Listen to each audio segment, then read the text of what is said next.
couple of points. Hopefully the next panelists have been mic'd up.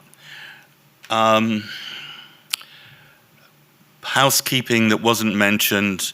There is filming going on. We're filming the actual day, so that's important that you know that. But that's straight through. But we're also creating a vignette that captures the essence, and speakers, if you can find time to see Poa or Anne-Marie, and they'll point you at the room. Just go in at your own time. It's only for a few minutes. If anybody else feels they have something to say about the broader proposition, and there's time, then there's an opportunity perhaps for a brief interview as well. We're looking to end up with 3 minutes, just making that clear, in total.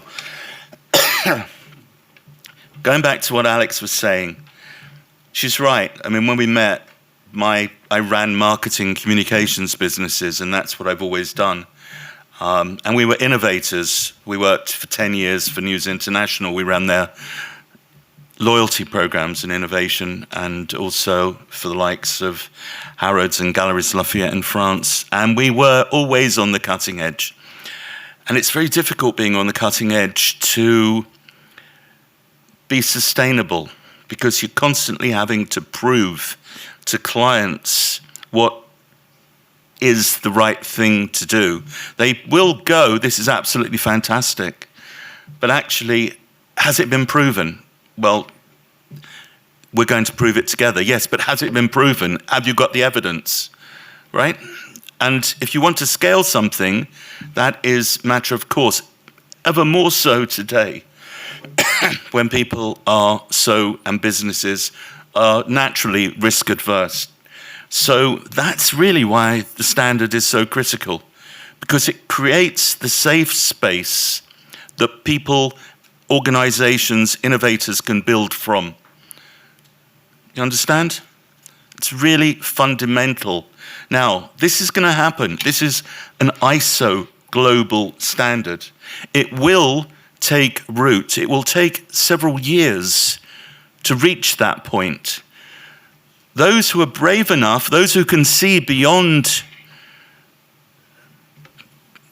the grey lines, to be here, who have been involved with the journey already, have an opportunity to engage right at the coalface before it becomes fully commercialized. That is a huge opportunity.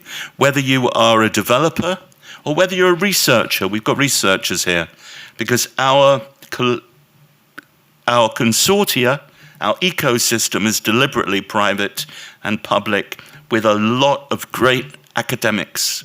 And we've been funded by research grants for the most part, and select corporate partners. So it's very important that you realize that. And I'm going to start this session by giving those who are less familiar with the standard a brief introduction as to what it's all about. Why am I doing that? Because I've been asked tomorrow to present to, as part of a virtual event for the NHS and for local authorities. So I had to put a bit of a deck together, and I thought, well, if I'm doing it tomorrow, I might as well share it with here today. So I think I'll probably run that now, and then we'll get the panelists up to discuss the implications of this standard. So, shaping the future of neighbourhood health and connected care. That was the subject that I was asked to talk about alongside some other important people, including the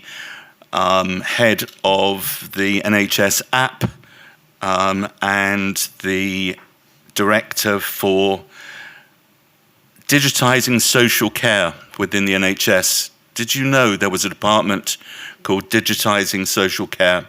Show a hand if you knew.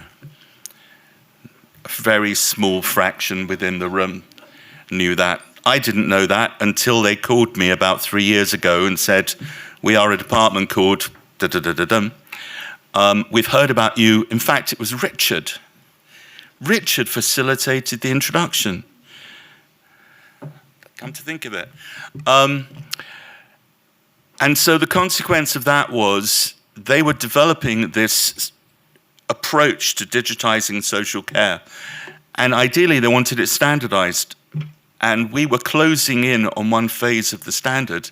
And I literally had a weekend and a day to read all of their work and absorb it and integrate it into the standard.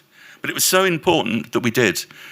And it's part of a section called digital infrastructure, which is the kind of foundation piece of what we're doing. And anyway, it's quite nice to be speaking with Peter. Next slide, please. Maybe this will... Yeah, so why multi-generational matters? I don't really need to sell you on that, but the reality is people do not necessarily appreciate how important multi-generational is. It's something that we have become very conscious of following initial research that we conducted for the European Commission, which showed that the American model of retirement villages, retirement housing, is not healthy. No matter how much you spend, no matter how good the facilities are, it doesn't work. At the end of the day, you end up with elderly ghettos. And there's plenty of research that shows the benefit of an intergenerational, multi-generational relationship, but it's not consolidated. There's a bit of research here and there's a bit of research there. So the bottom line for us is intergenerational solidarity transforms lives. And we created a report about 2018 on that. And I inadvertently became an advocate for multi-generational living and consequently was approached by ISO in 2020 and asked if I would be interested in evolving the standard. Next, let me see. Yeah, I can do that. What we've learned along the way is to think about the future. Kind of logical if you think about it, but again, I wasn't used to standards, so I didn't know what to think. And I surrounded myself with experts. And what was evident was we were entering an AI-enabled society. Whether people like it or not, it's here to stay, as the printing press was here to stay, as the Industrial Revolution became what it is today. AI, for better and for worse, will be with us indefinitely. So how can we use it to our best advantage? Well, we created what we call a manifesto for change midway through this process. And there are some key pillars in this. Multi-generational by design. That's fundamental. So it's in the design stage. People-centric, inclusive, universal design. Part of the debate while we were creating the standard was, should we adopt and adapt universal or inclusive design? For those of you in the design world, you'll know they are fundamentally different. And I'm not going to go into the distinctions because we'd be here for a long time, especially if I opened it up to questions. But long story short, we've created a hybrid. It is both universal and it is inclusive. And that means that it works for people regardless of age and regardless of ability, and that's very important. Homes that learn and adapt That's where we're going into the cognitive world that Alex was referring to. At the moment, everything is kind of, you are part of the Apple world, you're part of the Amazon, you have an Alexa, whatever. They're all walled gardens. They're defined by the owners, and of course that also has an impact in regard to the ownership of the data. And what we're looking at with the standard is to create an environment where the person has control. It's a really important consideration. Digital infrastructure as a utility, that's something that, again, Alex mentioned. It's fundamental. It goes back to that digitizing social care. It is part of the digital plumbing. It should be installed at the same time as the electricity, as the gas, as the water, because otherwise you're consistently retrofitting, and that doesn't make any sense whatsoever. It's also very expensive. Prevention closer to home. So that really means decentralizing health and care facilities and getting people to be able to stay in their homes for longer. Now, we know this is a common aim from an NHS perspective, and we know that in the King's speech next week, I think, they are looking to make this possible through the patient record, which is moving in the right direction. And it's all a very slow move in that direction. And governed for trust and scale. And this is really fundamental. Obviously, people talk about trustworthy, or the need for trustworthy AI.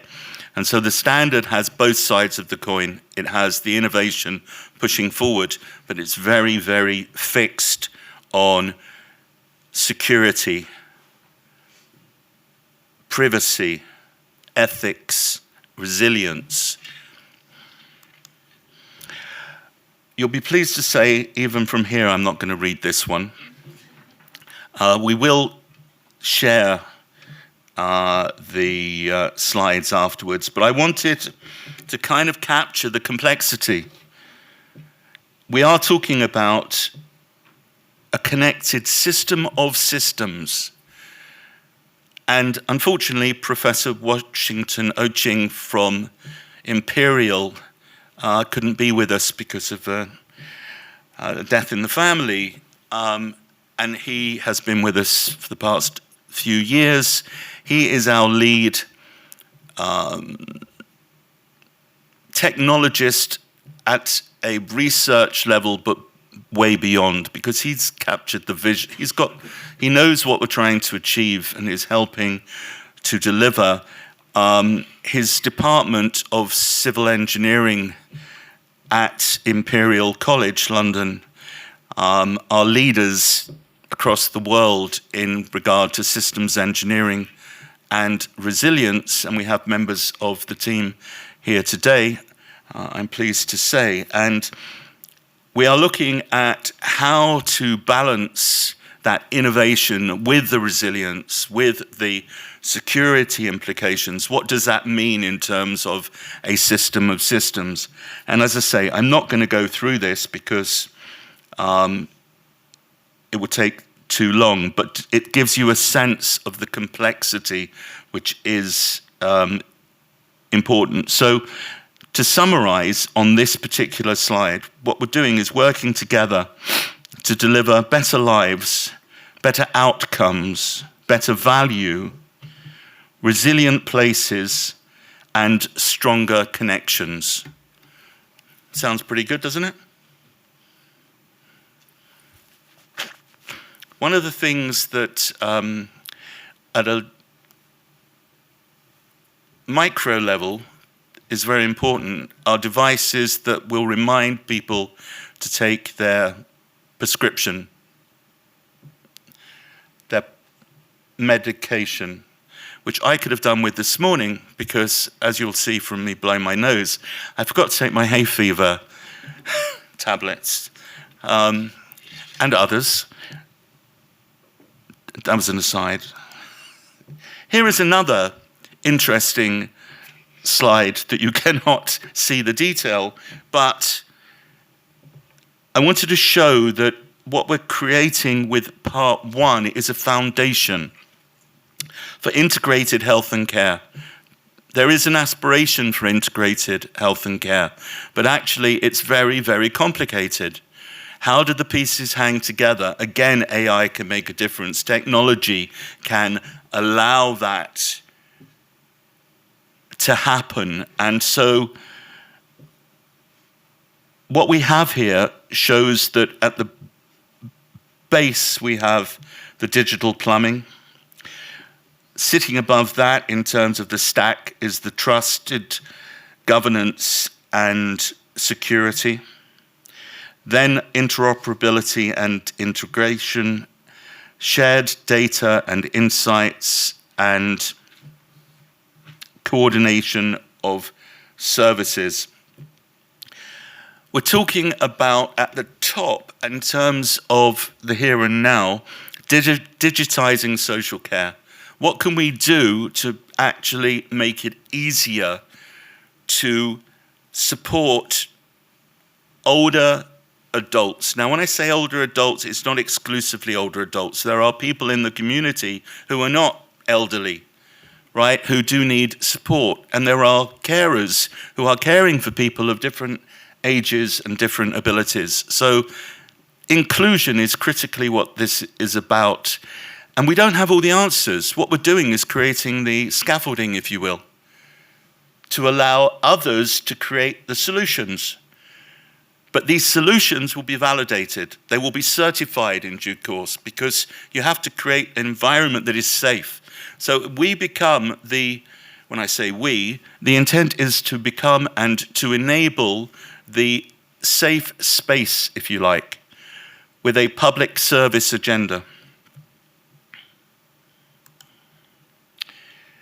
Homes that learn to care.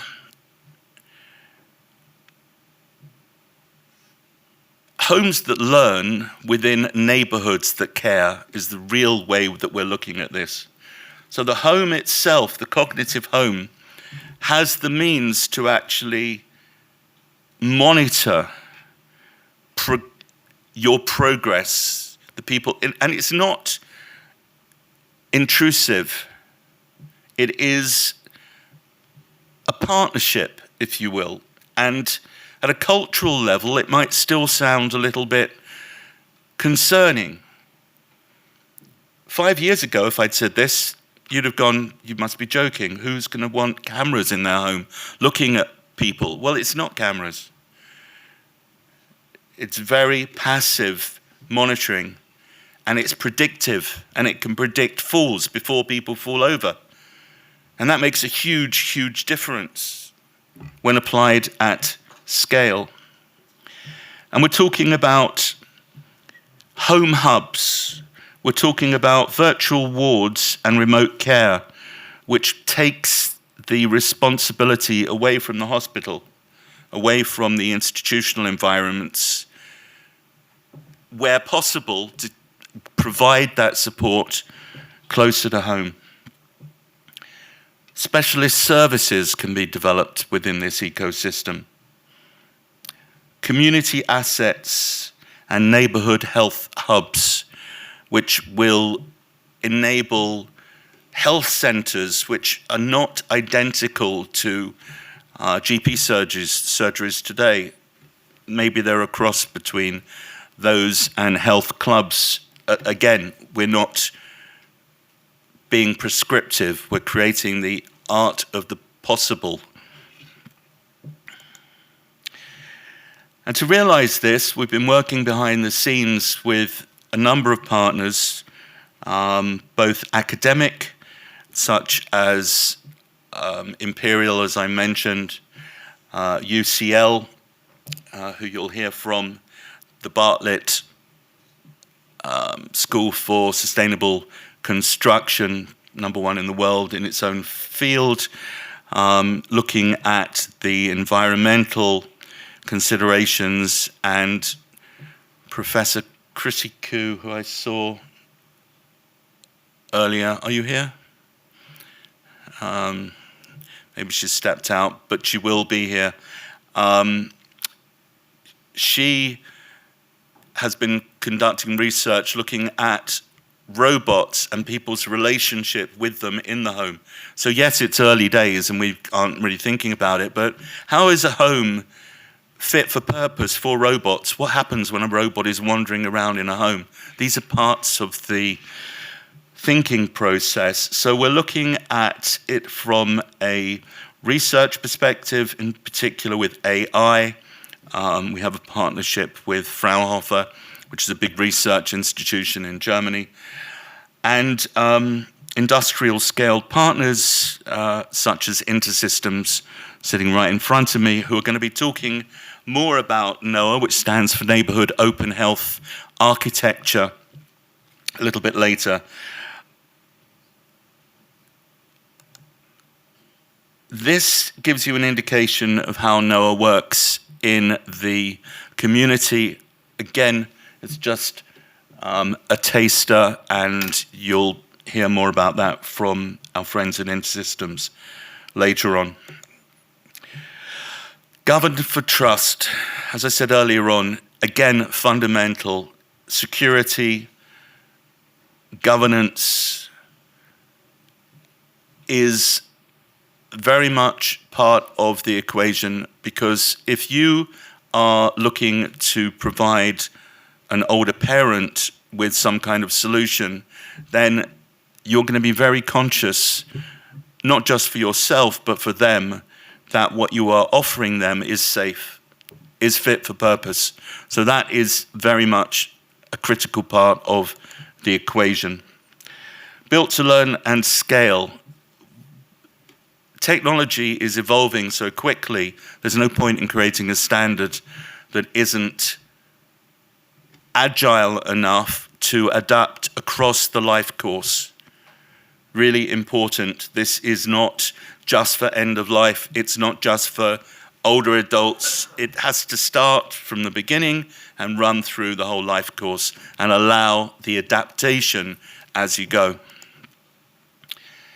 So, in conclusion, what's the opportunity? Well, the opportunity is to help shape what good looks like. Now, it may be that you see an opportunity, or it might be more likely that you are associated with others that know nothing about this, that you can bring into the conversation at an early enough stage to inform the evolution of this proposition. Because part two of the standard, i.e. the partnerships that we're looking to create, will run for the next 3 to 5 years.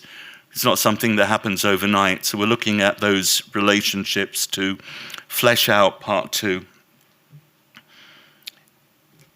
I've made a list of the kind of organizations we're looking for, but it's very broad. You may be a local authority. It might be a developer. It could be a technology company that's got some ideas that could benefit by being part of a cohesive ecosystem. For the next period, what we'd like to do is to introduce you to panelists. If you could come up, please. Elizabeth, who you've already met, Liz Drury.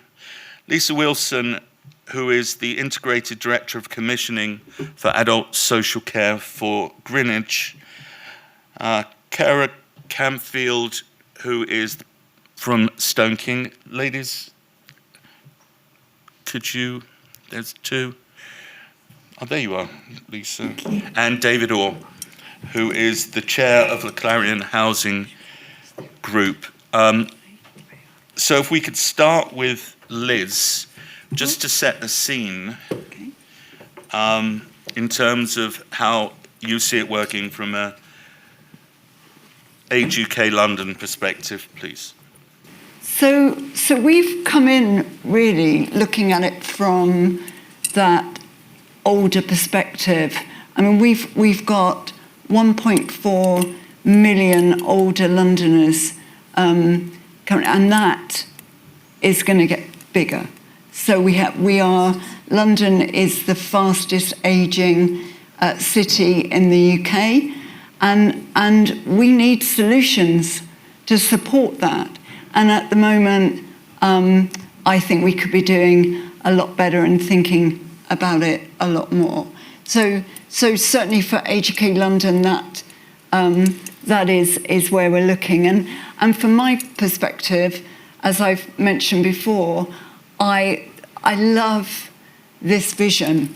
I love the mission of having that multi-generational, because while AAA London is very much about putting the voices of older people really in the centre of innovation, of our decisions, we put their voices and older people's voices right in the centre of that, and that's our mission.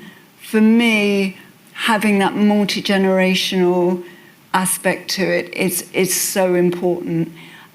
We did some research not too long ago about what the plus sides and downsides and great bits and bad bits of living in London was for older people. And one of the things that came up really strongly was that they love living in London. 80% of older people just can't imagine living anywhere else. That's where they live and whatever. But one of the things they loved about London was they had this option, this opportunity to live and function and be with younger people. And that generational, the benefits of that generation and that of multi-generational living. And so that's my big thing. That's what I think is the real key to this. Fab. So we're going to take a few minutes for introductions. Along the way, if you've got any questions, put them into Slido there, and we'll open this up into a dialogue. So Lisa, I think you're next. I am. So hopefully you can hear me. Everybody? Yes? Great. So I'm Lisa, and I lead our health and social care commissioning in Greenwich, and I say that in terms of my first name because I often don't use the title when I'm out in my community speaking to people. I think that's really important. I'm a people person. I think in past, present and future, and I think that's come out today. I thought back this morning coming here, where was I in 2001 when my career started? And I lived in Scotland. No, I wasn't actually. I was a mum of two already, and I was 19, 20 at that point. And I was living in Scotland in a really lovely area, but entrenched health inequalities. And I was working in a project known as Building Healthy Communities. And I was a community health development worker, working in our community to think differently about how we connected people to assets, how we worked across the system between housing, health and social care, deeply working in co-production about what mattered to people. 2001. Long time ago, huh? So I started at the root of that, and I, now in the work that I lead in Greenwich, I really go back to that philosophy and I bring that into my day-to-day work. I remember who I am and where I came from, and before 2001 I was a young carer for my mum who had epilepsy from the age of 8. So I lived in care, in a home, providing care. And that gives me a really grounded view of the world, I think, in the role that I do today. So I guess why now? I think it's a bit of a time of reckoning for us, if I think about the policy landscape and the drivers, and particularly for our communities in Greenwich. I'm in a network nationally, and that's how I come to this conversation, because I've been in that network for about 14 years, trying to be bold and brave, apparently. And I still take that in my mindset towards our work today. So I think worlds aligned and conditions for success are where we're at now. We're a cooperative borough in Greenwich, and we have woven that into our fabric and our foundations, and that really matters politically and also for us as officers. in 2022, when the Health and Care Act came in, I was really hopeful, and that's when I started my role in Greenwich, about that opportunity to work co-terminus in a borough where I had housing, health and care, the voluntary sector and our communities working with us.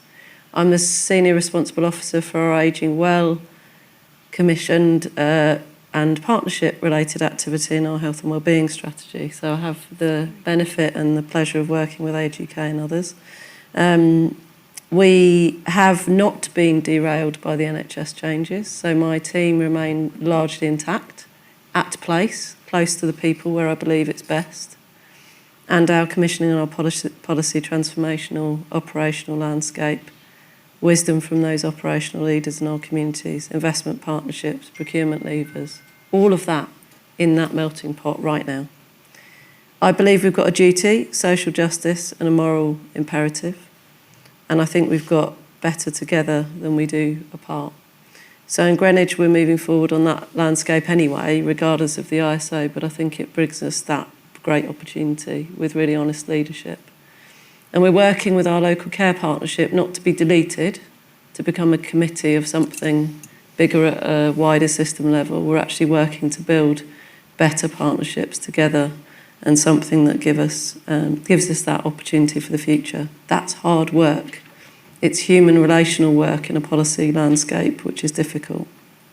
But we've got some really good things that we've already done. I still say this, and I think it's true. We have the first integrated digital health and care service in England, and we launched that a year ago. And we're up for a LGC award, Local Government Chronicle Award, and I wait to hear whether we've won. Regardless of winning, I'm not here about grandstanding, I'm here for people. So the impact of that has meant that in the first year we've seen £2.5 million of cost avoidance for social care, evidenced. It's hardwired into the bonnet between our social care and our health workforce, all the pathways, I hate that word, but the opportunities that people have to be supported by humans. And we also have some work around extra care, supported housing, some other ingredients, and critically we are looking now at our home care and how we build digital and technology opportunities within that, given that we've got the service live already. So I think it's about relational working, collaboration, aligned mindsets, doing no harm, taking proportionate risks and acting with purpose and values as humans and putting people first. As I said, lots of policy landscape that you'll be aware of, 10-year plan, our local plans. If I look at the value of what I commission in Greenwich and I have influence over, it's £300 million. £300 million. That's just Greenwich for adults across health and care. That's a big opportunity. We have a new town in Thamesmead. From the bottom up, how do we take that as an opportunity potentially? So what am I here for? I'm here for Lee, who I heard about in our co-production work on mental health, who jumped off a bridge because he was so desperate, because he didn't get the support he needed to stay in the community. For Sean, who is in a video about our digital health and care service, who had epilepsy, like my mum, didn't live independently, and his father cared for him. He has a very different life with those technologies now, at home. For Ngozi, who is another story of our technology, who now is able to live in her home, looking after her child, in the community that she loves, with the people that she cares for and who care for her. So, Ubuntu, I am because we are. Ever heard of that before? I learnt my practice of co-production from things that happen in Africa, where people don't have the resources and the assets to do things in whizzy ways. And I go back to that. I also like music and dancing, and I said this at a thing that a colleague next to me was at last week. One of my favourite artists at the moment is Ray. She's awesome. And she says, in a song that I love, Click, Click, Clack, on her new album, you get an opportunity to be 1 in 4 trillion on this universe to make a difference. 1 in 4 trillion. I don't know whether that stat's correct, but I believe Ray. And in another song that I love at the moment, which is Lifeboat, she talks about not giving up. I haven't given up, and neither will I, in a place where I think we can make a difference. And lifeboats are important to me because I love the sea. But I think if we're in it and we're supporting each other to ride storms, the better, even if those storms can be in choppy waters. So with hope, kindness, faith, and all of those good values that I hope to still have at my core, I think the ISO gives us a really good opportunity to work in partnership.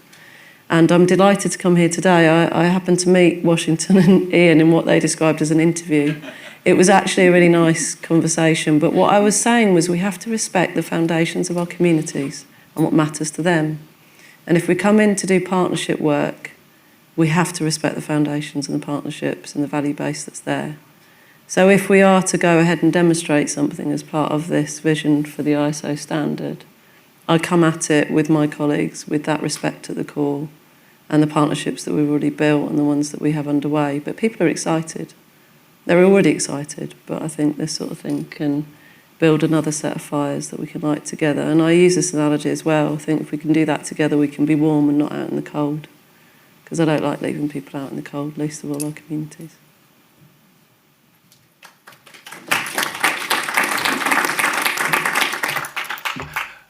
Yep. It wasn't an interview, it was an audition.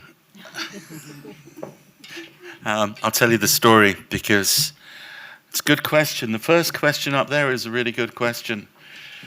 Are there any existing communities being looked at as, existing or new build? And the answer is both.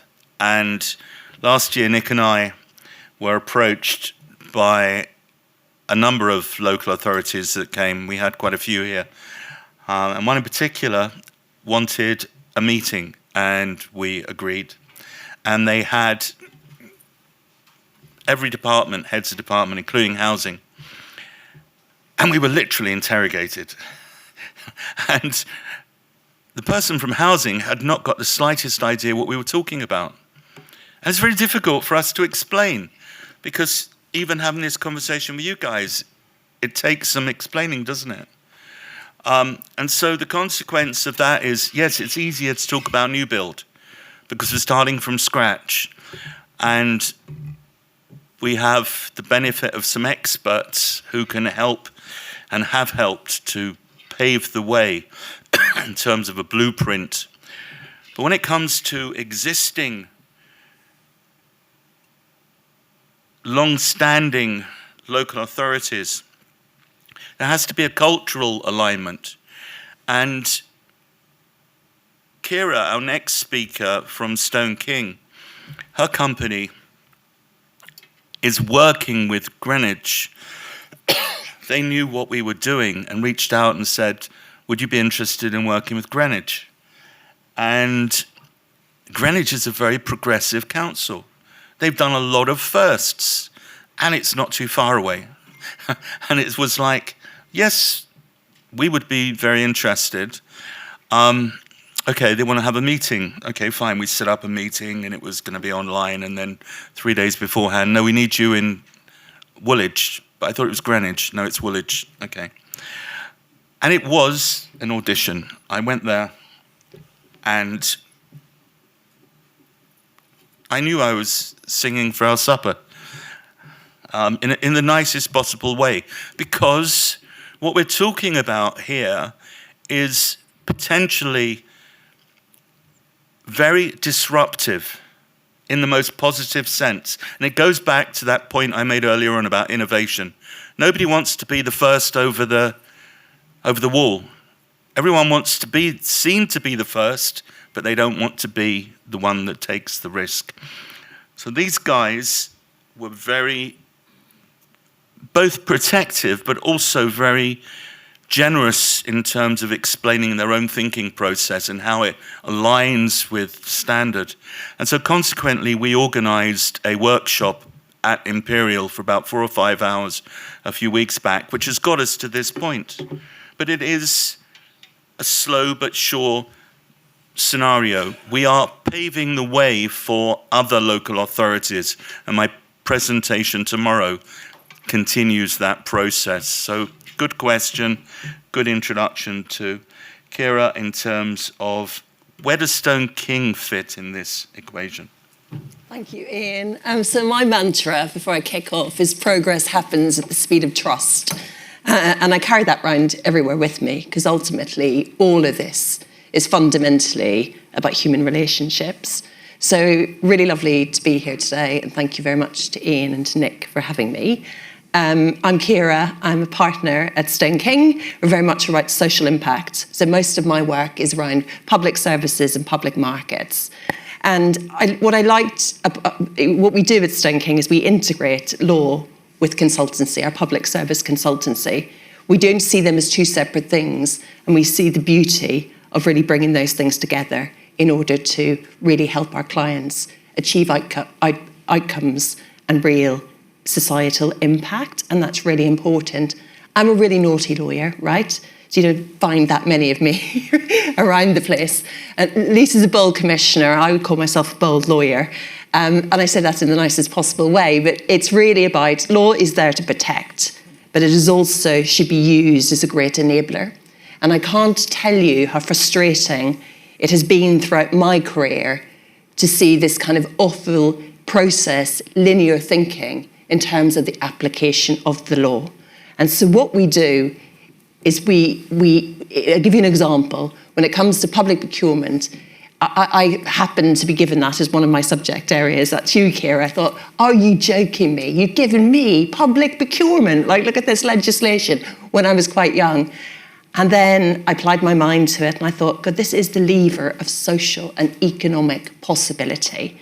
And the amount of lawyers and other people who apply a overly process-driven mindset to that, when actually the question you need to ask is what is the impact and what is the purpose that you want to achieve? And within the existing framework, it's really enabling. But it is applied so negatively and so poorly. And so part of my job is actually campaigning for change along with the likes of Lisa, to ensure that actually real innovation partnerships, which is what this is all about, what we're all about here today, actually can really happen, and they can. The other thing is in GDPR, we talked about trusted governance, really, really, really important. We need to get out of our funding silos. We need to share data to improve lives. And that's another area where it gets involved in risk and compliance, and people go over the top, and the magic does not happen. So we're campaigning, we call it a commissioning revolution about how you see things, and we're trying to get people, to come to that mindset. And so a colleague of mine, you'll hear from her later today, Sandra Hamilton, is very much focused on badgering, and I can tell you we do badger the Cabinet Office for new legislation, for people-focused legislation. And the reason we're doing that is that so these partnerships can happen and people feel enabled to actually do something which will ultimately result in a much, much better solution. The ISA for me is just magical, not least because it brings all of your amazing brains together in this wonderful room. But I see it a bit as a funnel, right? This lovely funnel that's gobbling up all these lovely case studies, working together, creating them, and allowing others to be able to demonstrate things in their own way, but also coming back to the ISO standard. And I think that's really, really important. I'm really lucky with the work that I do. It takes me up and down the country. It takes me into education. It takes me into health and social care. Things aren't in silos. I've always been attracted to the things that are in these little cracks. I'm always like dragging them out, bringing people together, bit of a matchmaker. I think I'm Emma, from Sense and Sensibility. I'm a terrible matchmaker when it comes to real life matchmaking in that sense. But yeah, that's been a core part of my job. And so I've seen these amazing case studies. There's an amazing example of something up in Gateshead called the Liberated Method. And it's just unbelievable. So this guy called Brian, and he was using public services, and nobody was able to nobody actually sat down and worked out what's wrong with you, Brian. How are you feeling? There was that human layer was just gone.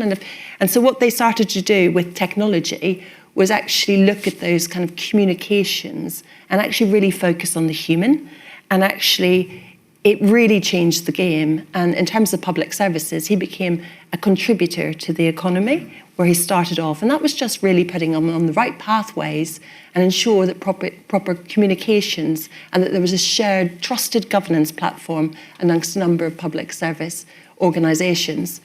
I believe in civic conducting. I really believe that we need, music doesn't work really unless you have an orchestra to bring it all together. And so I'm a firm also believer in that. So look, I think huge amounts of magic, amazing case studies already out there that we can draw on. The work that we've done at Greenwich, Lisa, her council is hugely progressive. Lisa is a bill commissioner. They are really innovative. They are one to watch. And I put lawyers into the box really crudely of minders, finders and grinders, but Lisa is definitely in that finder spot, and then you have people who will follow. They might not necessarily want to take that first step, but having these demonstration cases shows the art of the possible. It makes people feel comfortable. And with the ISO standing behind that, it's even really more important so that people feel comfort that they've got that there.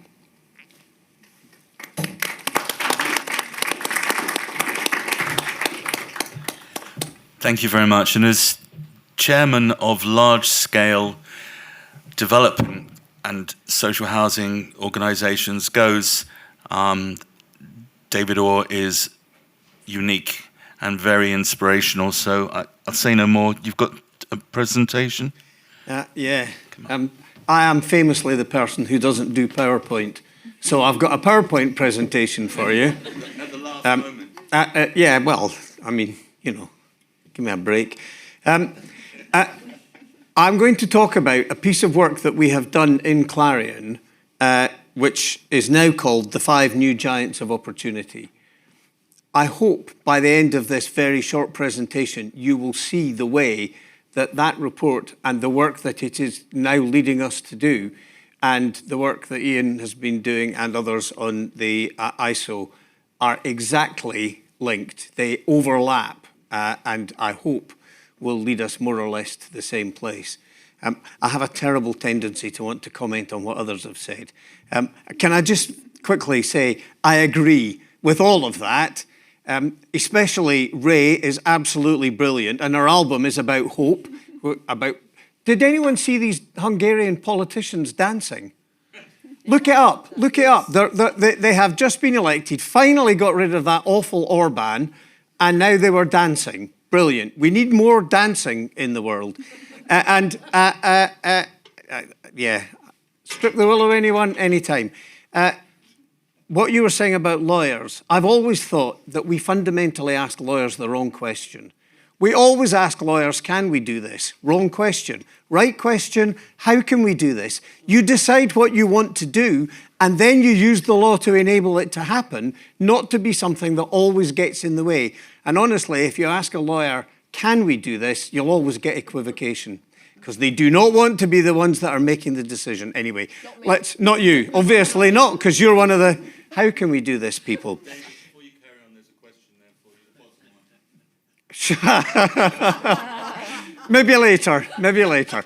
Listen, Clarion traces its history back, now 126 years, to the day when William Sutton, basically the Jeff Bezos of his day, died and left a huge sum of money in the terms of that time to provide housing for the working poor. One of the many around that time who recognised that social facilities and homes were appalling and that it was important that we did something about it. Last year was the 125th anniversary, and one of the things that we did in that was to put together a group of people to do some proper, big, provocative thinking. My view is that if you look around, we don't just have a housing system that has a bit of crisis about it, it's fundamentally broken. So if it's broken, don't carry on doing what you're doing, but just a little bit bigger and a little bit better, because it's still broken. And you look at all the different things that people have wanted to do over the last 30, 40 years, and all it's done is create a mess. So we need to do something different. And we need to start thinking not just about next week or next month. One of the things I really hate about the Today programme these days is how often the interviewer asks, what are you going to do tomorrow? What's the one thing? My view, the one thing that should be banned is presenters asking what's the one thing, because these are long, complex problems that need long, complex, properly thoughtful solutions that work into the future. The 5 new giants of opportunity came because we brought this group of really bright, thoughtful, provocative, challenging thinkers together and asked them to think provocatively and challengingly. And lo and behold, they thought provocatively and challengingly. And my job was to chair this group and try to help it to come to some conclusions with a huge amount of help from some brilliant colleagues in Clarion. We managed to do that. But along the way, one of the things that we kind of hung this on was, let's look at something that has made a profound difference to our society, the Beveridge Report. Everyone knows about the Beveridge Report and the profound change that it then led to. Now, of course, there were other things that led to the creation of the welfare state, but if ever there was a foundational document for a monumental social change, it was that. And Beveridge identified these 5 giants: idleness, want, disease, ignorance, squalor. And we thought, should we be doing some thinking similar to that? And what we did in the end, after a long process, was come up with something that was actually about opportunities. We identified what the huge problems are, and we know them: planetary emergency, increasing disruption from science and technology, changing demographics and household structures, economic and social upheaval. And we've heard already today about some of the consequences for people. The epidemic of loneliness, that's about demographics that are not really working, a system that doesn't work. So what do we need to create? We need to create regenerative places, resilient and adaptable communities, resident co-design, increased capability and empowerment, and equity and sufficiency. We did some work a couple of years back in Clarion, along with AAA, about intergenerational living and intergenerational neighbourhoods. I don't think we're going to be talking about that any longer. I think we're just going to be talking about how you make great places. And I think this work, one of the things it's done for us is mean that we've stopped asking the question, how do we build more social houses for rent? That's an important thing, but it's not the question. The question is, how do we create brilliant places and neighbourhoods that people want to live in, of which the provision of housing is a component. But that is a fundamental starting point shift for us. So the 5 giants we identified: connection, resilience, sufficiency, trust, health. If you think about how you can make all these things work together, the more and more I think about this, the more I think this works in almost every single context you can imagine. But if you take these as your starting point, these are the things that we are trying to achieve. These are the opportunities. Here's a wee short film. The world is changing faster than any of us imagined. We're seeing forces that are reshaping how people live, how they work, how they age. The Beveridge Report of 1942 named 5 giants: want, disease, ignorance, squalor, idleness. And he called on the nation to defeat them. It was an extraordinary act of imagination that had such an impact that it helped build the welfare state and the NHS that we see today. Crucially, our giants are positioned as the opportunities we have if we can get this right. So the first of our 5 giants of opportunity is connection. Far too many people feel cut off from their neighbours, cut off from opportunity, cut off from the living systems around them. When we treat connection as core infrastructure, we unlock the opportunity to build those ecosystems of care, capability, and mutual support that are essential to our well-being. The second of our giants is resilience. Climate shocks, rising costs, aging infrastructure are testing our resilience. It's about being ready for what comes next. The opportunity we have is to combine social and digital resilience while building resilient homes and communities that can, both literally and metaphorically, weather the storms ahead. The third of our giants is sufficiency. A home is not enough if you can't afford to heat it or put food on the table. It's about ensuring that every person has access to the essentials of a good life: warmth, safety, dignity, and community without exhausting the planet. The opportunity here is to design a different future, one where homes and communities support planetary health and social justice. The next of our giants of opportunity is trust. Lack of trust feeds division and undermines progress. The opportunity is to rebuild trust through partnership with residents. Trust won't be rebuilt overnight, but it really can grow over time when words are matched by action. And so the final of our giants of opportunity, health. Poor housing contributes directly to poor health. Cold, damp, stress make people ill and strain the NHS. Warm, dry, accessible homes are preventative medicine. We can and must ensure that our homes and communities actively support well-being. They don't undermine it. We can transform disconnection into connection, fragility into resilience, insufficiency into sufficiency, distrust into trust, and poor health into well-being. These are not just aspirations, but are essential, interconnected ingredients for a fairer, greener, and more secure future. If we work together, we can ensure the next century for housing is fairer, greener, and filled with possibility. And we can't solve these issues alone, but we can lead with honesty, collaboration, and with ambition.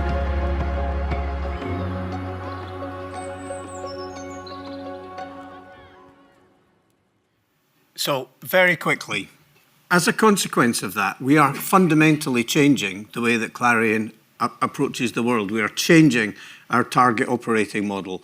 All of these 5 giants are absolutely foundational now for the work that we are going to do. We have a good opportunity to do something here, the Tendring and Colchester Borders Garden Community, which rapidly needs renaming, which is a new settlement on the borders of Tendring and Colchester, where we're the lead developer. This is a program that's going to take another 20 years to deliver. But all of the design, all of the consultation, we've worked with young people in the area, we've worked with resident panels, we've worked with brilliant designers. We are trying to put all of these principles into how we create this, create a place which will deliver exactly the things that are discussed in the ISO. I am confident that it will deliver those things. We're also trying to bring those principles to the work that we already do. So we are talking to colleagues in health about how we can bring Marmot principles into some of our particularly challenging and unhealthy neighbourhoods and areas. Right across the board, we are rethinking how we do what we do to try to deliver this. The work that we have done over the years with Ian and colleagues here has been an important milestone in building, I think, our thinking. And I think we will be working very closely to try to ensure that we can take this further.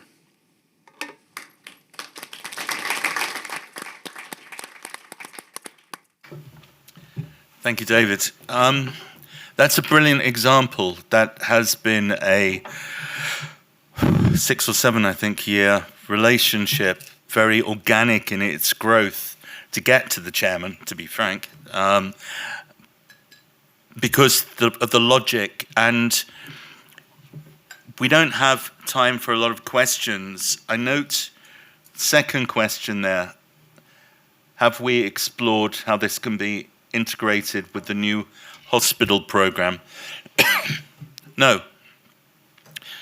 What we've done is create the parameters that allow for that. So within the standard, there is a section on decentralizing health facilities, and that's been co-created with experts from around the world. This isn't just UK specific.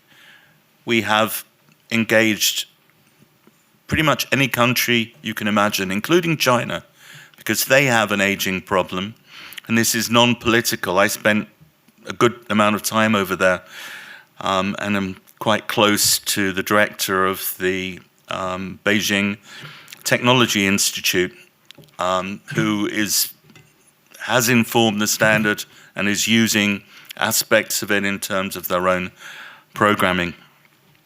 We have the questions up there, but if anyone wants to ask one of our panelists a particular question, we will take 2, 3 very quick questions if you show me your hand, please. If you've put them up there, then it doesn't matter, you can repeat what's up there. 1, 2, is there a third? Going. 3. Sorry. Here we go. Is that working? Yeah. Hi. Sorry. We'll take the 3 and then answer them together. Go. Okay. Hi, my name's Tom Brown. In a previous life, I was a privacy engineer for Apple, so I know that ecosystem quite well. One of the things that would be very helpful in achieving this is the ability for us as ordinary people to tin opener these ecosystems to allow us to get our data out. At the moment, you have the right to be deleted. You can challenge the information that people hold against you, but you don't actually own it in the proper sense of I would like to be able to share with my carer my heart rate from my watch. That might be a reasonable thing to do, or fall detection, that kind of thing. This surely sounds like one of those hurdles that needs to be cracked from a legal perspective. Before I turn that, and there is, because I have to take advantage of the coincidence of the person sitting next to you, who back in 20... okay, so you know his expertise. So right. Okay, so right in the beginning, we knew this was a challenge. And in 2016, the first one, Andrew came along and was talking about data. And Andrew has informed the way we've gone about looking at the basis. There isn't an answer yet. We can have an opinion, but there isn't an answer yet, as you know. Having said that, we've created the parameters within the standard, within the terminology, to allow for that evolution. What we are doing in parallel, which is news for the people in the room, is we are applying, we have already received significant European funding for research that takes account of data. And we have applied for other projects, and a prerequisite within that is that the user retains ownership of their data. So even though it's not written into the standard yet, it is one of our principles as we move forward. Go on. Anyone hungry to answer that in relation to data? Yes. I think that's an excellent question, and one we've been grappling with in our digital health and care service. So we've done that on a consent basis. So it's built in somewhat into the fabric, but I think your legal point is probably a step further than that. What we've done is then think about the halo effect of those signals from those devices and who that gets served up to. So we have in health and care a statutory responsibility around a 2-hour response for urgent community services. We have a local integrated team that pick up those signals and then go and respond if necessary. But before they step in, we also have our customer contact centre who have a monitoring response team. I think Alex spoke earlier on about old pendant alarms. So they would have been the old telecare service. They're not anymore. They've been formed into a new team to be a proactive monitoring response service. Before they step in, we want our families and our carers to understand what's happening in their homes for their loved ones and for themselves. So we're trying to surface that within applications so those families can see those signals first and be reassured that their family members are safe and well before even they step in and start doing things for people or to people. So I think we're a bit down the journey, and we're just about literally this month bringing our health monitoring devices. We already have a set of blended devices for health and social care needs in the middle, but on the edges of that you have more specific social care and more specific health. So we're grappling with that right now, and from a partnership layer we're saying actually what are those principles with Sandra's help in Stone King that we unlock together and actually agree the belief system that we have to do this for common good, and then you hardwire it underneath. And I think that, just to say, I agree with everything that was said in terms of the housing point. I used to work for Essex County Council when you probably started that journey a few years ago, and you know, that thing about building it into the fabric of your developments, I think, you know, I as an Essex resident still, I'm really excited to see what happens with that patch of land. Also, because I was saying to a colleague next to me, it's where my family had a cooperative food growing business.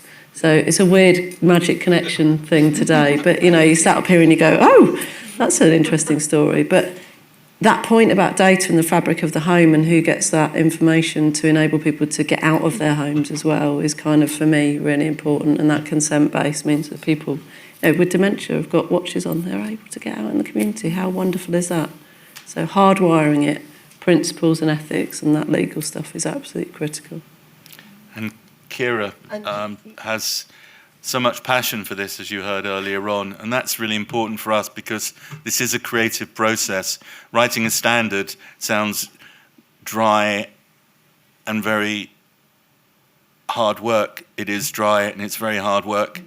So to keep myself occupied, I have to have people like Kira who bring it to life. You need a story. You know, stories bring things to life, in my view.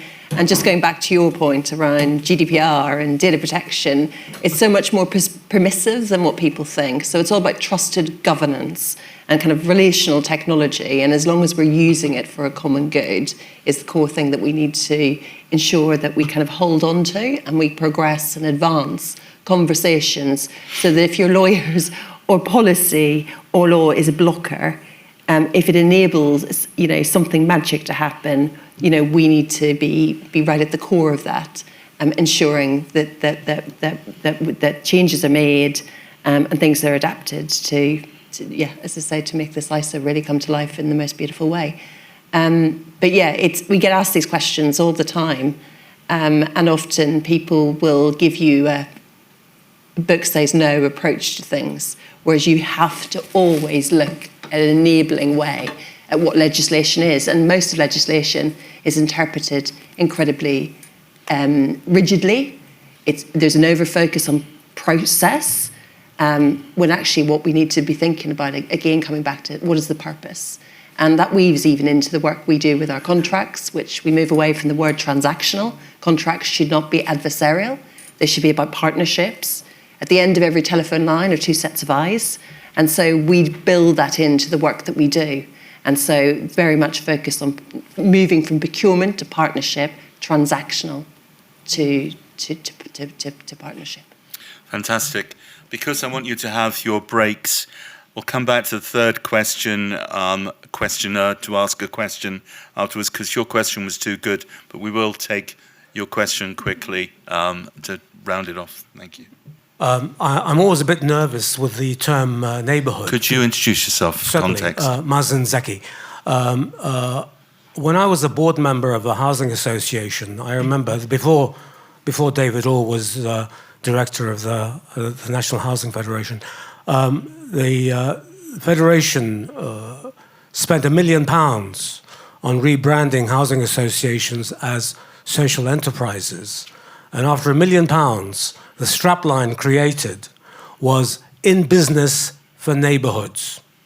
Now, I remember I voted against that because it was a waste of money. It was adopted one day, forgotten the next. So what can we do collectively to ensure that the term neighbourhood is not just a slogan, but actually has some substance behind it? Because I also, I'm interested in the idea, and I support the idea of hubs, neighbourhoods, solidarity, etc., and all the things you outlined. But I remember when I was on the EC of the Labour Housing Group, the only thing on the agenda was to build more, regardless of the consequences. Just build more social housing, and that was the only solution for fixing the housing problem. I was in a minority because I opposed that, because I thought we should go beyond housing into actually ensuring that the people in it had a better quality of life, not just a roof over their heads. So I welcome your response. I'm going to summarize that. Basically, how do we define what a neighbourhood is. And I would answer, you have to standardise. And that's the point, i.e. what a standard does is it creates definition. And that definition is by consensus. And that, in this context, we have interpreted what we see as a smart multi-generational neighbourhood. It is a very broad question because there are so many definitions of neighbourhoods out there at the moment, and everyone will have an answer, which I would urge you to carry on discussing over coffee, tea, anything else that is available out there. Thanks to our friends at NatWest, and we will come back here in 25 minutes, take 5 minutes off the half hour. And I would like you to thank all of our speakers this morning, in particular, the panel here now. Thank you.